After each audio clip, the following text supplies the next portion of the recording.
What's up, everyone? This is David Greenspan, and you are listening to Season 2 of the MindShare PodCast, a proud member of the Industry Syndicate Media Network. Additional podcasts are available at mindshare101.com and on all the major podcast platforms. This week's episode is sponsored by Kits Keep in Touch Systems. This is episode 100. This week on the MindShare podcast, it's just you and me. I figured, hey, it's the big 100. I want to do something different. I mean, it's been an absolutely crazy ride this year, and there's a whole shit ton of stuff going on in everyone's world that, for some reason, it feels harder to keep up now than ever before. I mean, don't you feel like that too? The reason for this: we as people have endured a behavioral change because of smartphone technology that got magnified by COVID. Think about it. We are stuck to our phones. We are so used to looking at these things that we don't even notice the amount of time we actually spend on them. Then, add in this whole new world of video conferencing becoming something everyone does normally now to connect with each other. All we do is stare at these screens. And then on top of it, we have families. And we have business. And yes, I say on top of it because all this time we spend on our phones scrolling aimlessly on social media, it could be put to use in many more effective ways if we just controlled it better. 16 years ago, we started Kits. We had a growth goal in mind. We put a plan together and we started working towards it. But like anything else in life, the things you really want, they never come easy. But when you work hard, you can achieve those things. And we did. And we have. And we still do. And over that time, speaking with thousands of people in the real estate industry, I have learned a lot. You see, when you first start out, and you know exactly what I mean here, right? When you first start out, you want that first deal. And then you want the next one. And then you want the next one. And that hunger grows to do more. And in that moment, the big plan, the real plan, it's simply to get your first deals. The thing is, though, the real plan should actually be to have a budget and a system. Knowing how much money we have tells us exactly what we have to be able to invest into growing our business. Key word being invest. With only so much money, though, what we use it on will have a serious impact on how much we grow. For example, I want to soon sign a new client, so I don't know, let's go run some ads online. Does that sound like something you've said or done or at least thought about doing? Seems easy, right? Hire a company, they'll put some ads together, and I'll get a new client. Now, maybe you haven't thought about doing this. Never have, never will. Or maybe you have. But my first thing here is that we just said the word easy again. And nothing is that easy. Okay, so hold on. Let's go back to what I was saying a minute ago about the fact that when I started, I was selling a lot. We had these goals, right? That was our goal. That was my angle. That was our strategy. And yes, we have had and are continuing to have a lot of success with Kits. And I have been so incredibly lucky to meet people like you. And I mean, hey, because I can't see you right now, I have to say that you and I may have even met in person or online at some point. And that is so cool. I mean, flying around literally all of North America over the past 16 years, meeting people all over the place, learning how things are done, getting different ideas. I mean, it's just been such an amazing ride so far. And I have you to thank for that. Now, I will say this. With all of this information, you start doing a lot of thinking. And over the past decade and a half, David Greenspan, MindShare 101 Coaching, has been building. In fact, it continues to build every day. COVID, no COVID. I have been keynoting at conferences several times a week since this whole thing started. Our private MindShare Masters Group coaching community keeps growing, and we have more and more requests coming in every day from people who want to get started with one-to-one MindShare coaching. It is all pumping along like a very well-oiled machine. But nothing comes easy. We do things. Sometimes we absolutely crush it. Sometimes we find out where we could have done better. But that's normal. It doesn't mean you failed. It means you're finding better ways to win more. For example, this podcast. when I first started, I had zero clue what I was doing. In fact, I started it, as you probably heard on episode 99, because my good friend Jason convinced me to jump in. But with zero clue what to do, I went all in. And here we are on episode 100. And I say we because, well, you're here with me. I mean, how freaking cool is that? I started a podcast, and now you take the time to tune in. Again, I am grateful. And talk about success. I mean, as I share this with you, the show is currently sitting at number 17 on iTunes.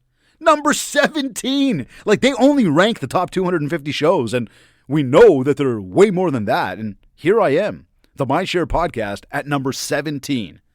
That is a big win in my books for sure. And again, I have you to thank for this. So thank you. I also have all of my amazing guests who have taken the time out of their day to join me on the show, and I thank all of you as well. I mean, with every single one of you, I would not be where I am today. So again, I say, from the bottom of my heart, thank you. Now, this podcast is only one way I build MindShare every single day. It's not the only way, and it takes at minimum 4 hours a week to produce this show. And as we keep in mind where I started all of this today about how we have endured a behavioral change due to smartphone technology, which has been magnified by COVID, this is something we marketers noticed a long time ago as a major industry shift in our world. I mean, it started because of the smartphone and grew exponentially because of social media. And then the fact that there's always an app for that. While keeping this at the forefront when designing any marketing strategy, we, marketers, quickly saw, and now we all know, that it's no longer just about using one channel to share your message, but in order to get through the noise, you have to use a cross-channel approach. You have to be consistent with your messaging, and you have to adapt to what's in the moment. Websites, blogs, social media, SEO, online ads, landing pages, chatbots, video email, digital signatures. These phones provide so many capabilities that we are spending more time staring at them in a day than we're doing anything else. So with that knowledge, included as part of my DMO, my daily method of operation, every single day, is social media, emails, phone calls, admin, presentations, family time, extracurricular activities, housework, meetings, and very importantly, personal development. All of that, those are all non-negotiables in my day. Each one with a very, very high level of importance when it comes to my success and the success of everyone around me. I mean, I want to encourage you to develop this same habit, to work through all of this in your day as well. I mean, it includes income-producing activities, working on your business, working in your business, and again, most importantly, time with family. So back to the show for a second, though. Now the questions become, can you track ROI? And the answer is no, not directly. And I would argue that this is a very similar answer to most any marketing we do these days. I mean, a small business, we need to deliver our message across multiple channels. So it's now more about the combined effort of what you do and how you do it, rather than how it used to be about run one ad and see how many people will call. Both social media, email, and Google all provide analytics. But the thing is, in real estate, we can all agree that no matter what, the majority of your business comes from people you know. So the ROI will always be higher by not spending on the online tech and simply just building and maintaining relationships. So the question comes up. Well, if you can't track ROI for the podcast specifically, and it takes all of this time to produce, then why are you doing it? Why? Because you and I are here right now. And that to me is a win on its own. It doesn't need to be monetized. It just needs to provide value to you. And the awesome thing to that, though, is as I keep creating more content, providing more value, and building more relationships, my businesses continue to grow. And to think, I get to have this much fun producing this podcast. My business is growing. And I took a 17-day motorcycle trip this summer. I mean, Jen asked me to go get some milk, so I jumped on the bike and ended up getting a little lost on the other side of the country. You see, like, I'm from Toronto and ended up in Tofino, BC. Just map that one out. And yes, we rode all the way there, partied hard the whole time, and still managed to do a ton of work along the way. And then we rode all the way back. What a ride. That is my zen. That is my getaway. That time is so crucial to my success. And without having that time to disconnect, how do we ever analyze? How do we ever plan? How do we ever relax and enjoy all of this hard work that we put in? And I know. Right now you're thinking, Dave, I am way too busy for vacation. I have no time for anything. All of this, it all comes back to managing time. Managing time so that we can get everything we want done in life, which we struggle with because of this behavioral change. Let me break this down for a second. Let me give you a bird's eye view of my life. And seriously, I am nuts. I take on way too much. I say way too much, and it's definitely more than the average bear, but I do manage to get it all done. And look, I take serious pride in all of it. But from managing our kids' marketing business to coaching real estate industry pros just like yourself, to coaching a hockey team, to coaching a baseball team, to being a dad, to being a husband, to being a brother, a son, and my own personal extracurricular activities, plus the housework. Like, I figure I'll sleep later on in life. I mean, at some point. Hopefully. And look, I'm not suggesting you try to do as much as I do. Not that you can't, but most people would get seriously overwhelmed by it. The struggle is real. And we all feel like there's never enough time. And the crazy thing is, the two big reasons we got into the industry we're in is for freedom and flexibility. Freedom to work on our time and flexibility to do what we want when we want. And as you're shaking your head right now going, yeah, that's what I thought at first too. I get it. See, back in 2006, 2007, when Zuckerberg launched Facebook, we had no idea that social media was on the brink of taking over our lives, on the brink of creating a behavioral change in the way we operate. I just watched a guy, literally the other day, I watched a guy walking across the street. He was either storying or doing a live or just having a video call with someone, but literally walking across the street in complete conversation with his phone, not even paying attention that he was crossing a major intersection full of cars. That doesn't even sound weird anymore, though. It's just normal human behavior. Or, the first thing most people do when they wake up in the morning is check their phone. The last thing most people do before closing their eyes is check their phone. People go to the washroom and make sure with complete certainty that they have their phone. It's a behavioral shift in the way we do things. Once upon a time, we would have read the newspaper when we woke up. We read a book before going to bed. Now we not only check our phone, but we check all of the different notifications we have, which is also very overwhelming. As if we can never keep up with the amount of things and dings coming from that phone. Take 5 minutes away from looking at it, then go back, and there are more people wanting your attention. And as we do this first thing in the morning, which I do not, our minds start to circle. We see what everyone else is up to, and then we start to wonder, why not me? Or, oh, I need to be doing more. Or we see a competitor doing something and we get angry with ourselves. Or we see a message from someone saying no about something and that throws us off. Which is exactly why I do not look at my phone until I get my mind right in the morning. I mean, that shit used to really mess with me. Instead, now, I drink my cup of water. I look outside to see what kind of day it is. I go kiss my wife and kids good morning, and then I read for 30 minutes. And this allows me me time. Time to wake up, settle into my day, on my time, at my pace, in my own frame of mind. Then, once I'm ready, then I'll check out what's going on with the rest of the world. This phone, this social media, it affects our minds. It affects the way we communicate and the way we spend time with loved ones. It affects how successful we are. It affects how we feel every single day.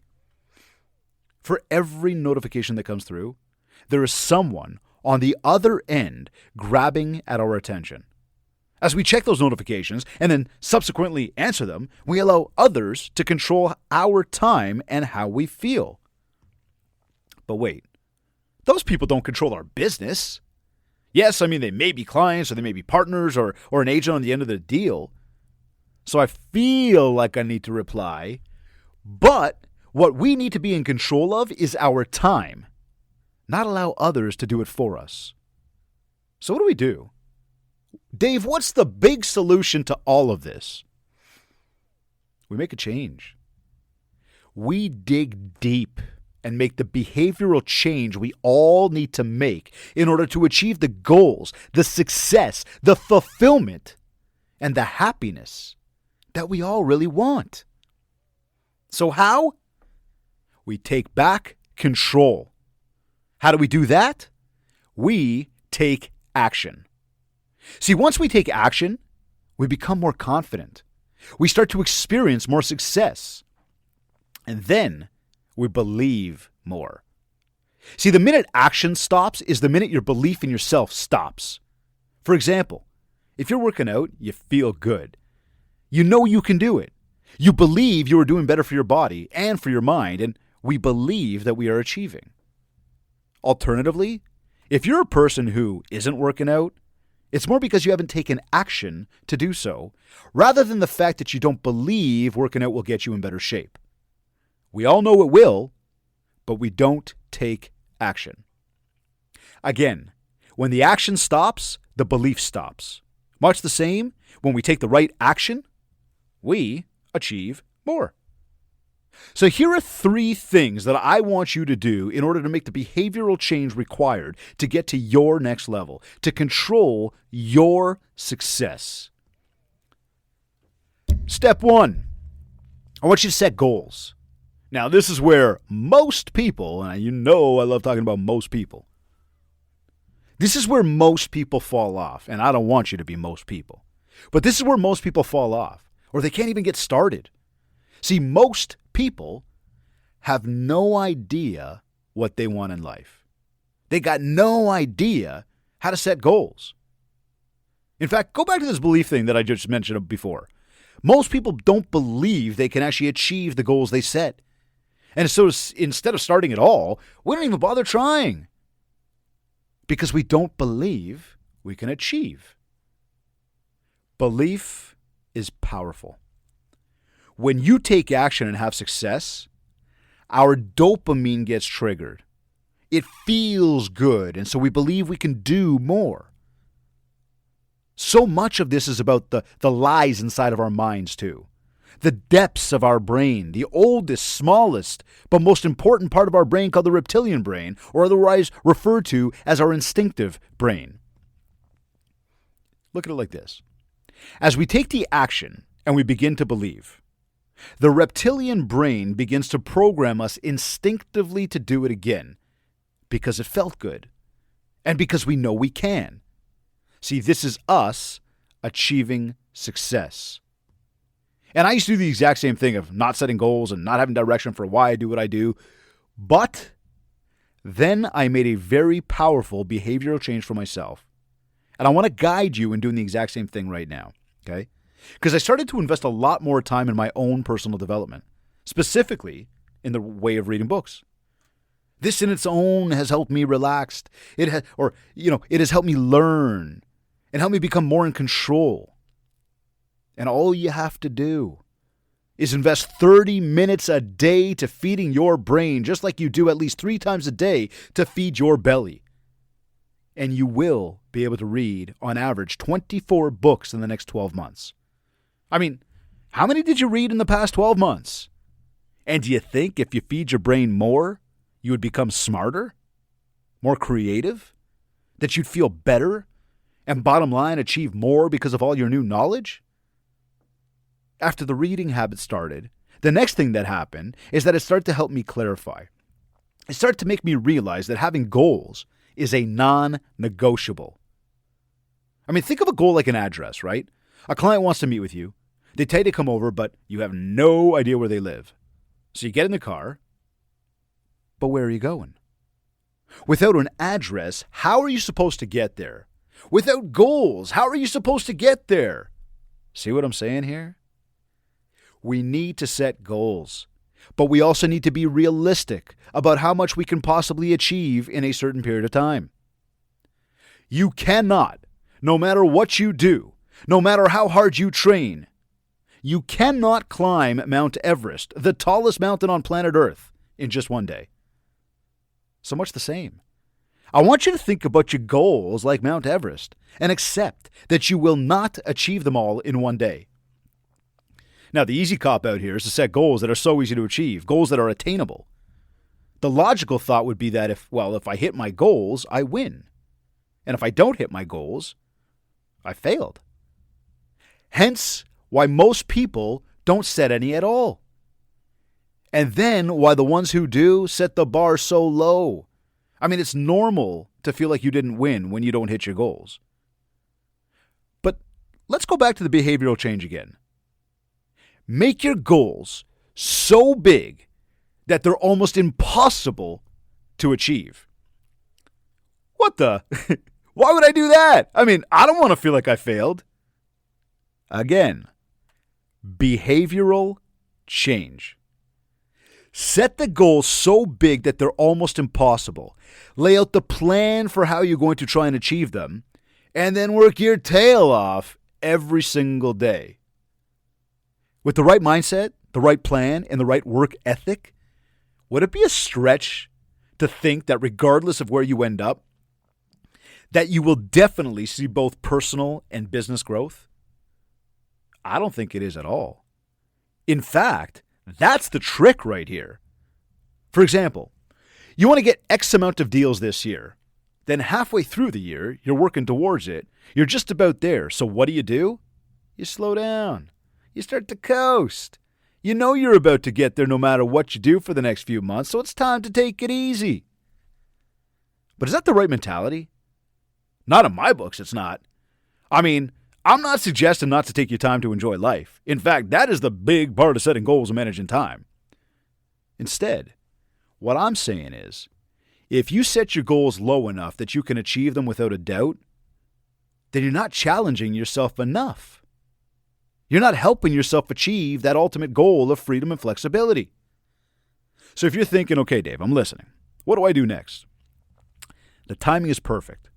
The timing is perfect for this because we are starting to close out 2020. And I know so many people take this big, sigh of relief when I say that. As if 2020 cannot leave soon enough. But we really did learn a lot this year. I mean, we learned how to spend more time with family. We learned how much we appreciate getting to socialize with others. We learned how to smile and wave at strangers walking outside because it was just so nice to see people again as the lockdown started to ease up. We learned how to communicate better with each other, including video calls and meetings. We learned how to get more comfortable on camera.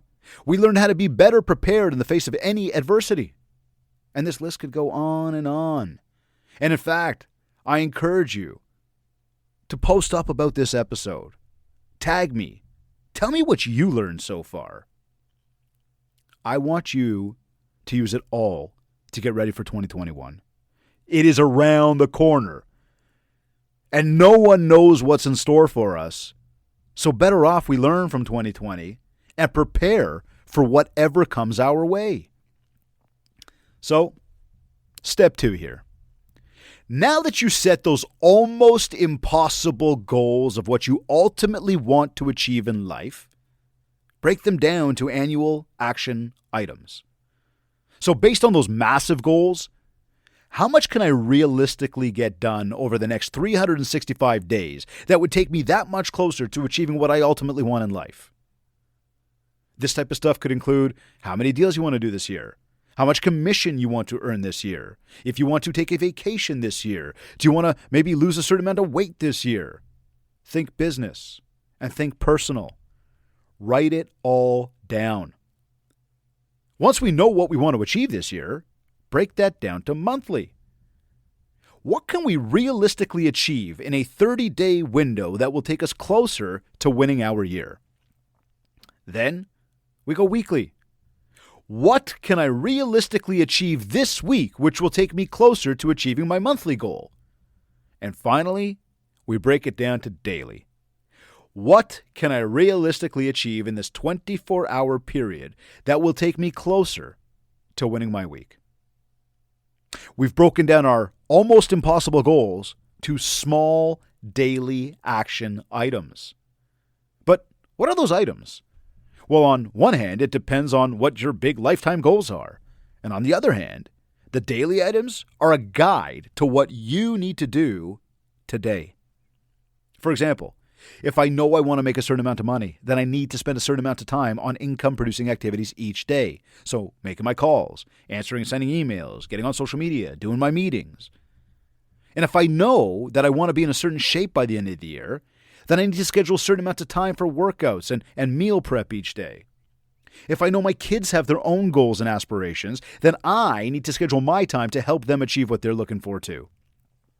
And as you win each day, a very, very important element to feeling good no matter what happened or what you achieved that day is to be grateful. Write in a grateful journal. Practice gratitude.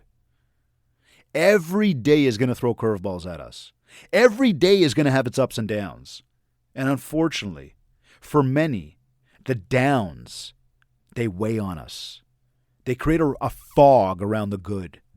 They almost stop us from even seeing the good in our day. So to manage that, we write it all down. We literally get it out of our head, we put it on paper, and we focus on only the good. For example, I'm grateful for the health, the happiness, and the safety of my family. I am grateful that you are listening to this podcast right now.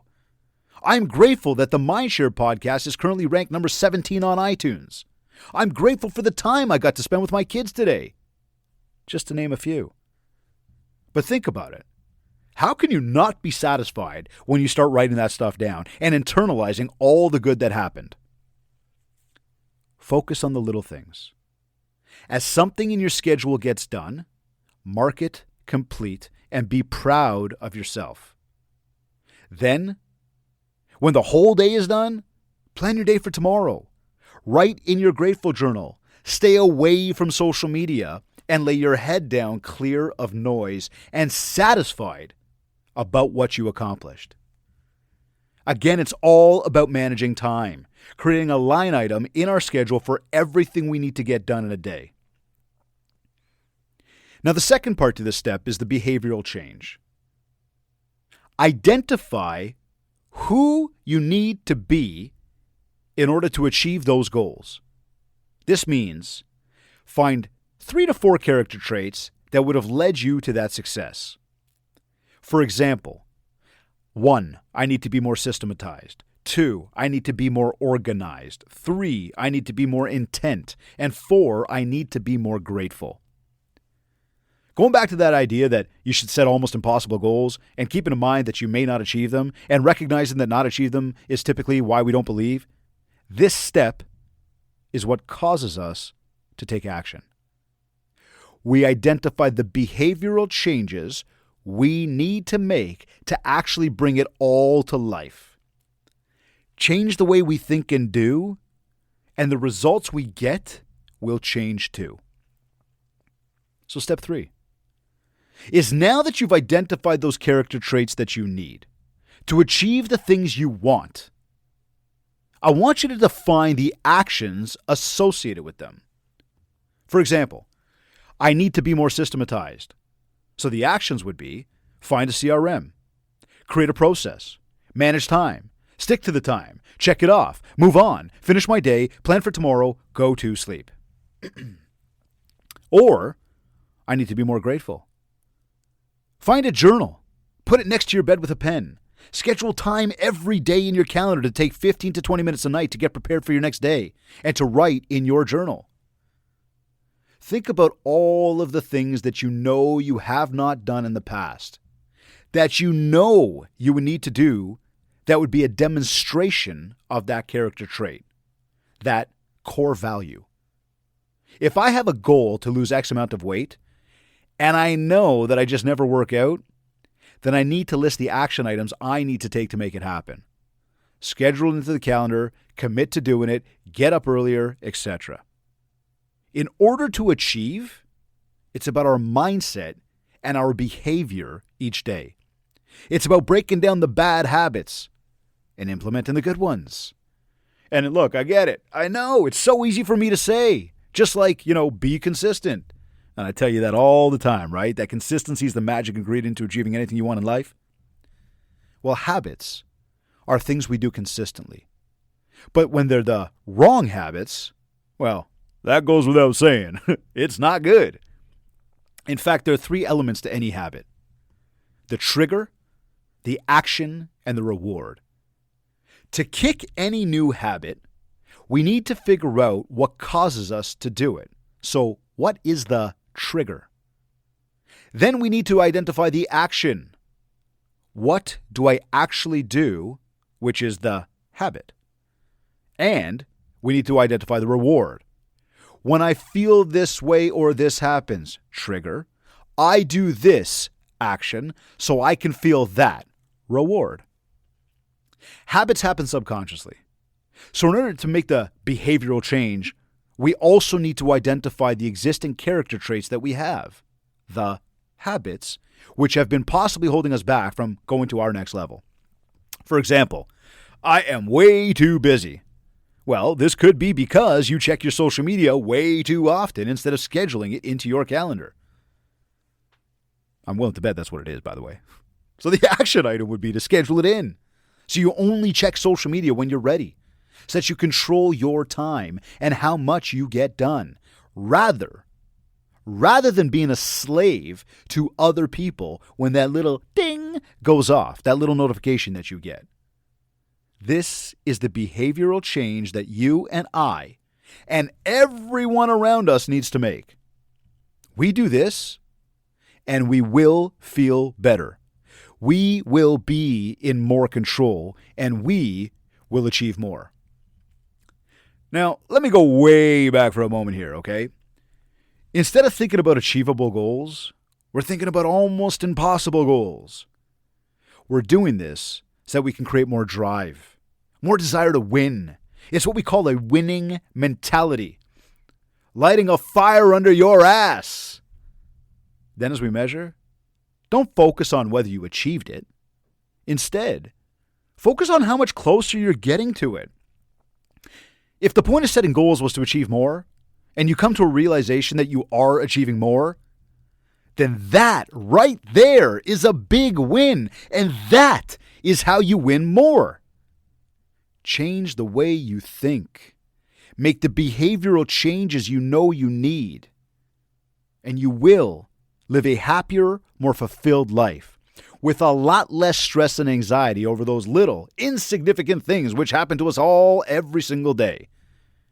And add on to that the whole way through, you're building more mindshare through your marketing. You're more focused on building relationships. It's no doubt that you will naturally earn more market share. Now, just before we take off, I never really take the opportunity to really share a lot about my businesses. And I thought since you do tune in, and since you are here right now, that I would share a few things so you know how I can be of even more of a resource for you. Now, I mentioned that I started Kits 16 years ago. Kits is a keep-in-touch system for the real estate industry. We offer an industry-leading real estate CRM, complete with the 3 main pillars that every CRM needs to be incredibly effective, and that is a calendar, a contact list, and a cross-channel marketing suite. Now, among our list of marketing tools available, we offer the most effective direct mail you can find anywhere. And I know people think direct mail and newsletters are old school. And yeah, you know what? In a sense, they are. However, they still exist. Plus, they're the only form of your marketing. Get this. They're the only form of your marketing that connects you and your business with somebody's house. And since you're in the business of real estate, that has to mean something. Tack onto that paper drives a 70% higher brand recall for you and your business. Plus, We use VDP technology to completely personalize every single letter to every single different contact on your list. So literally 100 different people, they receive 100 different newsletters, completely personalized and relevant. Now, why is that important? Because the more value you provide, the more people will tune in. Kind of like this podcast, know what I mean? Plus, each letter goes in an envelope with their name and a real stamp, giving you a 9 out of 10 open rate. That is way better than 2 out of 10, the 20% that we say is a good open rate on email marketing. Check out our WOW calendars to see what I mean about VDP. They are a simplified but even more visually impactful example of VDP, which, by the way, stands for Variable Data Publishing, because we engrave your client's name into the picture on each calendar page. So when they get it, although your branding is at the bottom of every page, their name is in every picture. They keep it, they show it off, and you get more calls than you get on your birthday. We also offer a full email marketing suite, including email newsletters, auto drip campaigns, action plans, e-blasts, and analytics so you can track open rates. Plus, there's a complete social media library of content that's been curated by our editorial team, making it easy for you to share content to your social media channels. We offer websites complete with DDF feed and lead capture, which funnels right into Loop CRM for the ultimate lead conversion, and those are only $18.95. There's flyers for prospecting, thank you cards, and so much more. This system is loaded and is sure to help you build more mindshare. So what do you do next with that? Well, book a demo today. Just email the team at info@kitspak.com. That's info@kitspak.com. Or even just message me and I'll set it up for us. Now, beyond the marketing system, as I mentioned earlier, I also offer coaching and consulting for the real estate industry. Options include keynote presentations, group learning workshops, an online private group coaching community, and one-to-one coaching and consulting for those who want that extra level of help. And my coaching, this is no cookie-cutter approach here. We do not take this plan off the shelf and serve up the same plan to each different person. Instead, you and I explore together. We ask the right questions. We dig in to find the root of the issue. Then simply put, we solve it. So I invite you to reach out to me. Email me at info@mindshare101.com. Visit my website, mindshare101.com. DM me on social media at David Greenspan101 on Instagram, David Greenspan Real Estate Coach on Facebook. Just get in touch. Let's talk further. Yes, I will help you make the changes you need so that you can get to your next level. Get in touch with me today. Let's set up a call. Now, looking ahead, as I mentioned at some point here on this episode, I'm going to be laying out my plan for 2021. That plan to, just take over the world. And I want you to be a part of it. Professional athletes, Olympic athletes, musicians, actors, and the most successful business people in the world, they all have a coach. They are the best at what they do, but they know there is always room to get better. And I encourage you to do the same by getting started with David Greenspan Mindshare 101 Coaching. All the links are on my site under the coaching tab. Any questions, just let me know. But I am so excited for 2021. And with all of this new knowledge today, I really hope you are too. So thank you again for tuning in. This has been episode 100 of the MindShare podcast. And now it's time to embark on my journey to 200. So let's do this. You're either listening to this on iTunes, iHeartRadio, Google Podcasts, Stitcher, or Spotify. Or maybe you downloaded our free Industry Syndicate podcast app, or maybe you went to my website, mindshare101.com. And while you're on my site, make sure to download your free copy of the 7 Ways to Communicate ebook to help you build more mindshare so that you can get more market share. Wherever you like to consume your content, please rate, review, and subscribe. And if you haven't yet, connect with me on Facebook at MindShare101 and on Instagram at David Greenspan 101. This has been episode 100 of the MindShare podcast. Thank you, everyone, for tuning in.